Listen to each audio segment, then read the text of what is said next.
So we need to get the facts straight. How does this virus work? How does it transmit?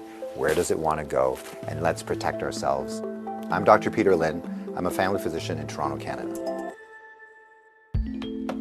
The coronavirus is a family of viruses that can cause as mild things as just a common cold, all the way up to SARS or MERS. These are these bad pneumonias that we're talking about.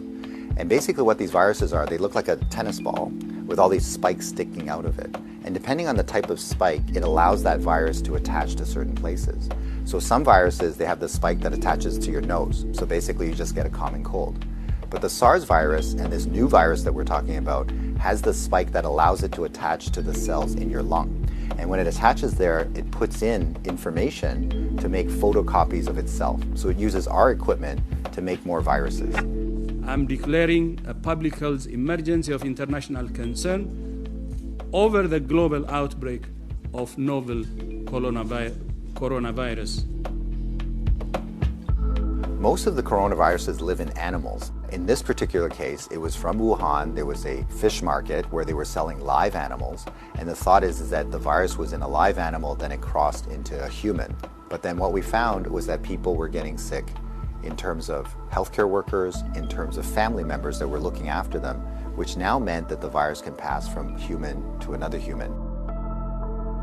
Just like all viruses, it needs to reach a target, which is your lung. And it has to get there with your help. It has no feet and no wings. So therefore it needs us to move it there. So that's why we keep saying, don't hang around sneezy people because you're gonna breathe it in. And don't touch your face because that's how the virus is gonna get in.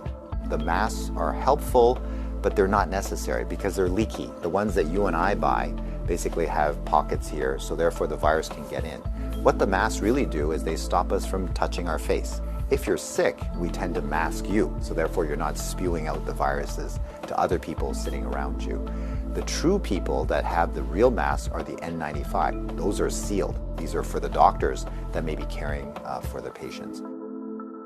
So in the beginning, the coronavirus will cause kind of like flu-like symptoms or a cold. So people just get the stuffy nose, that kind of thing. But you'll understand that as soon as that virus starts manufacturing in your lung cells, they're producing all these copies of the virus, all of a sudden now you kill the lung cells. So now you can't exchange oxygen. And that's why one of the early symptoms is people get very short of breath and they tend to have a difficult time breathing, and that's why they end up in hospital. So currently, unfortunately, we don't have a direct treatment for the coronavirus. So we don't have a medication that can kill it off. And so it's really supportive. So in other words, the patient can't breathe, we give them oxygen, help them to breathe. They can't drink, so therefore we give them fluids to support them. Their kidneys begin to shut down, we help them with all those things. So it's a very supportive process. This is a new virus that we've never seen before. So our immune system, our army, are having a hard time figuring out what to do. So usually what we have to do is we make something called antibodies. So these are things that can grab onto the spikes that we see on the virus, and it'll get rid of the virus for you, and that will actually bring you back to good health. So therefore the elderly may have a worse outcome, and of course the young children. So the babies, their immune system is not so good either, so they may not make those antibodies as well.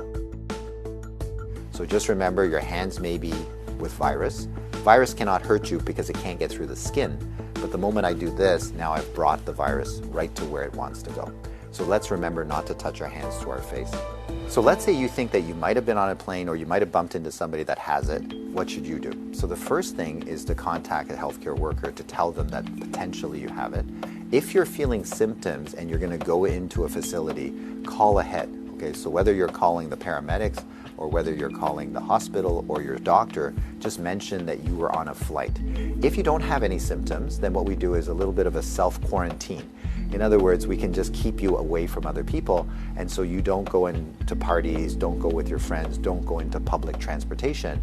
So we can contain it very easily by making sure that you do a self-confinement, so to speak, for the, let's say, 7 to 14 days is the longest incubation time. So after that, if you're feeling well, then you don't have anything to worry about.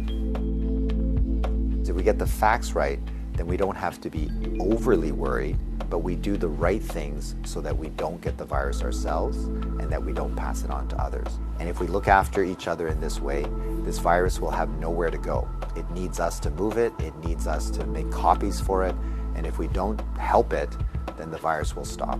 So we have the power to do that right now.